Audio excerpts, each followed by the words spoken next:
soir de la Seconde Guerre mondiale, Winston Churchill dînait avec 3 de ses ministres. Lors du repas, les sirènes retentissent. Un bombardement aérien commence sur Londres. La situation est habituelle. Tout à coup, Churchill se lève, se dirige vers la cuisine, demande à son personnel de prendre les restes du repas, de les apporter à la salle à manger, puis de descendre, séance tenante, à la cave pour se mettre à l'abri. Les 4 hommes continuent de dîner. Quelques minutes plus tard, une bombe explose et détruit complètement la cuisine. Brésil, São Paulo, 1988, j'ai 15 ans. Nous rentrons d'un week-end à la plage. Je suis à l'arrière du véhicule familial. Un orage se déclare, c'est la routine en été, c'est souvent le cas. Des trombes d'eau s'écrasent sur la route. Soudainement, mon corps se tend, mon ventre se noue et contre toute attente, j'éprouve le besoin de détacher ma ceinture de sécurité et de m'allonger. Quelques secondes plus tard, la voiture fait un aquaplaning, quitte la route et dévale un ravin. Dès le premier tonneau, mon corps bascule au sol et reste coincé entre les sièges arrière et les sièges avant. 6 tonneaux plus tard, la voiture est complètement explosée à l'arrière, les vitres sont explosées et moi, je suis indemne. On apprendra plus tard que cette route est surnommée la route de la mort. Qui, parmi vous, a déjà ressenti cette sensation intérieure que quelque chose va se produire? Qui, parmi vous, a déjà ressenti ce sentiment diffus et prégnant que quelque chose va arriver, mais sans pour autant avoir d'indices extérieurs qui ne laissent présager de quoi que ce soit? Qui connaît quelqu'un qui a ressenti un vif sentiment de joie ou un soudain malaise confirmé par un coup de fil quelques minutes plus tard, annonçant une bonne ou une mauvaise nouvelle? En fait, ces témoignages, on s'en rend compte, sont légion. Ils traversent les époques, les cultures, les mémoires. Mais qu'est-ce qui se cache vraiment derrière ces expériences troublantes? Est-ce qu'on ne peut parler que de coïncidence, ou encore de loi du hasard, ou simplement de probabilité? Ou a-t-on réellement cette capacité à ressentir les événements avant qu'ils n'aient lieu? Alors, on a 2 chercheurs, Dean Radin, de l'Université du Nevada, et Dick Bierman, de l'Université d'Amsterdam, qui furent les premiers à étudier la question. Ils menèrent une série d'expériences en laboratoire pour savoir si le corps pouvait détecter et exprimer à l'avance des situations du futur. Rien que ça. Autrement dit, ils eurent l'étrange et géniale idée d'étudier le pressentiment.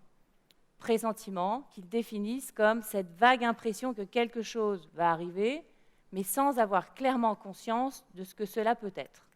Pour ces études, les chercheurs se sont appuyés sur une notion bien connue depuis le XIXe siècle en psychophysiologie, que l'on appelle la réaction d'orientation. Cette réaction se produit lorsque nous sommes face à un événement qui est émotionnellement impactant. Par exemple, un danger, une menace ou une situation excitante. Lors de ces événements, de ces situations, notre système nerveux génère des réactions physiologiques caractéristiques. Par exemple, les pupilles se dilatent, le rythme cardiaque s'accélère, le flux sanguin quitte nos extrémités pour aller vers le cœur. Ces changements corporels nous permettent de mieux réagir, à optimiser en fait nos réactions. Par exemple, à être plus présent, à lutter plus efficacement ou à détaler aussi vite que possible. Ce que faisaient si bien nos ancêtres préhistoriques lorsqu'ils se retrouvaient nez à nez avec un tigre à dents de sabre. Alors face à ce constat, les chercheurs se sont dit « Ok, si l'effet pressentiment existe vraiment, tous ces signaux qu'Alexis a expliqués devraient se manifester avant même que la situation n'apparaisse, que la situation impactante émotionnellement n'apparaisse. » Alors comment ils ont fait pour déclencher cet effet pressentiment en laboratoire? Ils sont allés chercher un gros tigre bien méchant, ils lui ont collé des grosses dents bien aiguës, mais non, c'est pas ça, pas du tout. En fait, ils ont procédé comme ça.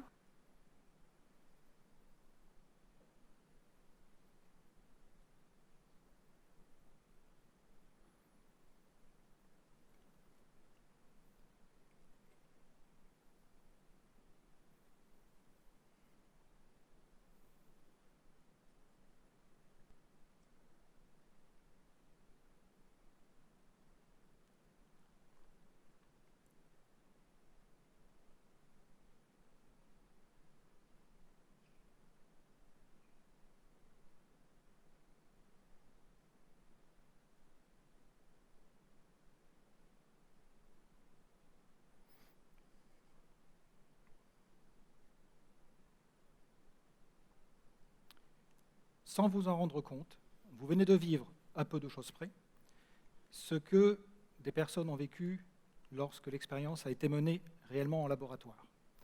Et les résultats, vous allez le voir, sont réellement étonnants. Dans cette expérience, chaque personne, donc chaque sujet de l'expérience, était mise face à un ordinateur qui tirait au hasard, au sort, des images qui étaient soit émotionnellement neutres, comme un lieu, celui qu'on va voir là, soit émotionnellement impactantes, violentes, comme des chocs, des accidents ou des images de guerre, soit des images émotionnellement impactantes, mais de type érotique. Là, on n'en met qu'une seule, c'est sûr, pour garder votre attention. Hein?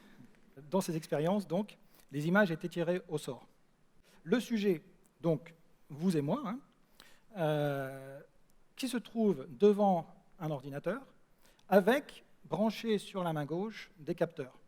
Ces capteurs mesurent en fait 3 fonctions physiologiques. Le flux sanguin au bout des doigts, l'activité électrodermale, qui est la mesure de la transpiration, et le rythme cardiaque. Donc chaque personne est devant son ordinateur, et puis l'enregistrement de ces caractéristiques physiologiques commence.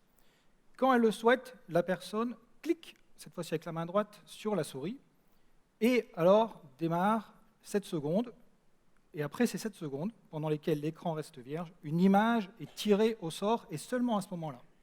Cette image, émotionnellement impactante ou émotionnellement neutre, apparaît.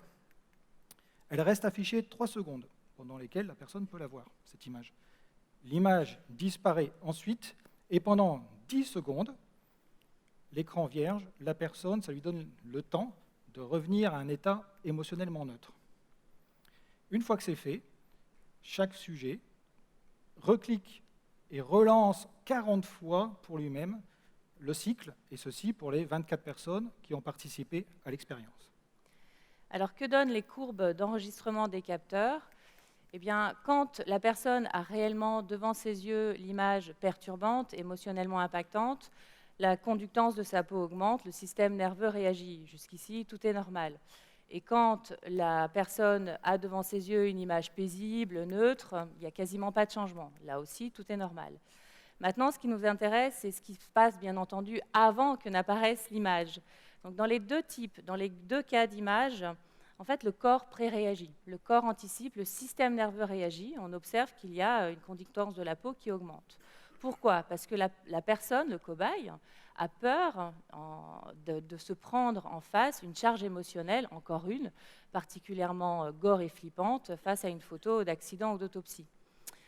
C'est normal. C'est un peu comme si on vous proposait de jouer au jeu du marteau. Alors, Alexis va me servir de cobaye. Voilà. Donc voilà, je vous explique. Je vous propose de jouer au jeu du marteau. Et je vous dis, un coup sur 2, je tape. Un coup sur 2, je tape pas. Mais alors, de manière complètement aléatoire. C'est à peu près l'expérience que vous avez vécue.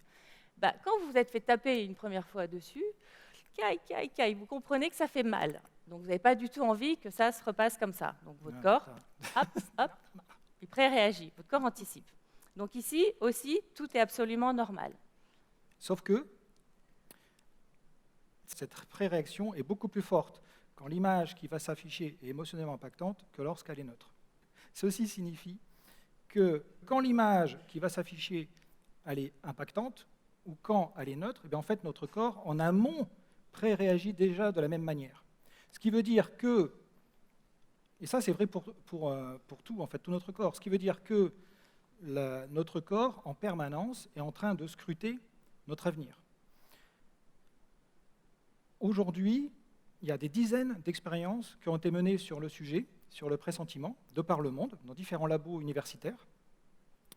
Et toutes les mesures qui ont pu être faites sur le corps, que ce soit différents organes ou les différentes fonctions physiologiques, donc la transpiration, le rythme cardiaque, le rythme cérébral aussi. Vous connaissez le fameux gut feeling, le ressenti des tripes. Donc ça, c'est l'estomac et les intestins qui ont des micro-réactions, des micro-mouvements. Tout ça, ça a été mesuré. Et on montre que c'est tout le corps, en fait, qui sait, tout le corps qui pré-réagit et qui nous le dit. En 2012, une chercheuse, Julia Mossbridge, une neuroscientifique de l'Université d'Illinois, qui a été la première à mener une analyse synthétique de tous ces résultats. Et ce qu'elle montre, c'est exactement ceci. C'est-à-dire que peu importe là où on va regarder ce qui se passe dans notre corps, eh bien on montre que l'on sait. Pourquoi n'en avons-nous pas conscience que c'est en train de se passer en continu en nous? Est-ce qu'on est trop distrait pour prendre conscience de ces réactions spontanées, et donc ça sera difficile de les reconnaître? Ou est-ce que ces réactions sont en fait trop discrètes pour qu'on puisse les reconnaître, qu'elles soient reconnues? Alors, on a les deux cas, en fait. On a les deux cas, mais j'ai jamais entendu quelqu'un s'exclamer « Ouh là là, j'ai les pupilles qui se dilatent, je vais annuler mon vol d'avion, là ». Ou encore, mon mari, fan de loterie, s'exclamait « Chérie, j'ai la conductance de ma peau qui s'emballe, je vais aller jouer au loto ». Non, à côté de ces micro-réflexes peu facilement détectables, on a, heureusement pour nous, et si on est à l'écoute de soi-même, des signaux plus facilement détectables, plus facilement conscientisables. Par exemple, Richard Branson se fie à l'excitation qu'il ressent pour valider un projet. Conrad Hilton, lui, se fie à un déclic intérieur pour savoir qu'une décision est juste. Alexis écoute plutôt, il a une sensation d'avancée et de sentiment de légèreté. Moi, j'ai les doigts qui picotent et une chaleur qui m'envahit. C'est comme ça, c'est cette conscience de savoir comment ça se passe en nous qui nous a notamment permis de pressentir la victoire de la France à la Coupe du Monde de football et de parier bien en amont, quand la cote était vachement importante, donc bien en amont dès le mois de juin. Bon, personnellement, avec l'argent que j'ai gagné, j'ai pu payer une partie des vacances, acheter un poulailler et le chien pour garder les poules. Alors, comme vous l'aurez compris, ces réactions spontanées sont différentes selon chacun. Et vous, comme nous, vous avez les vôtres. À vous d'être attentif, d'en prendre conscience, de les repérer et de les valoriser. C'est alors, en étant de plus en plus attentif à ce qui se passe en vous, que vous allez développer la connaissance intérieure, vous allez développer l'apprentissage.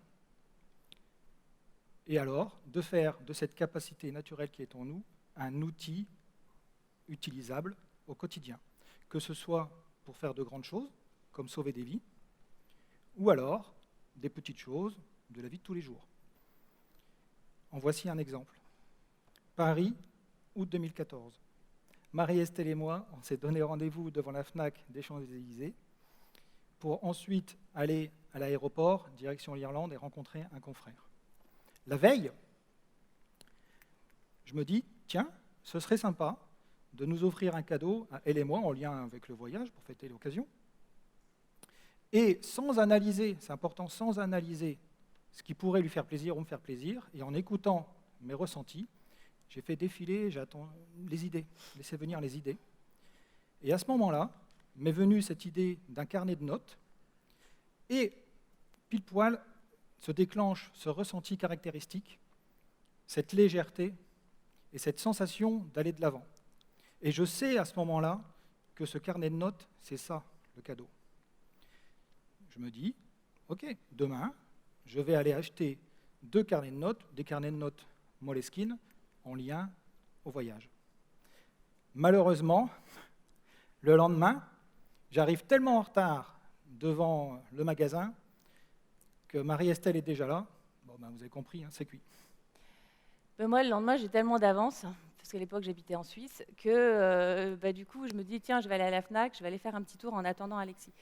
Et je me balade dans les rayons, je suis attirée par un portique coloré, j'y vais, je fais tourner, et là, hop, cette sensation particulière, picotement dans les doigts, qui m'alerte, qui me dit, tiens, c'est intéressant, prends un objet, prends un des objets. J'en prends un, je vais à la caisse pour payer, et finalement, je me ravise, je vais vite en prendre un deuxième, que je paye, je sors et je vois Alexis. Et là, quand j'arrive, la Marie-Estelle, elle est déjà là, elle m'offre, elle me dit, tiens, je vais t'offrir un cadeau, et je la vois mettre sa main dans sa besace et sortir, devinez quoi, incroyable, 2 carnets Moleskine, et pas n'importe lesquels.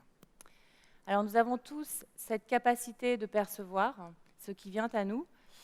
Notre corps, via le pressentiment, le sentiment intuitif de l'avenir, on peut l'appeler comme ça, nous montre que nous sommes tous interconnectés, que nous sommes connectés avec nos présents, nos passés, nos futurs, et que de ce fait, on peut se créer un avenir d'une infinie richesse en commun.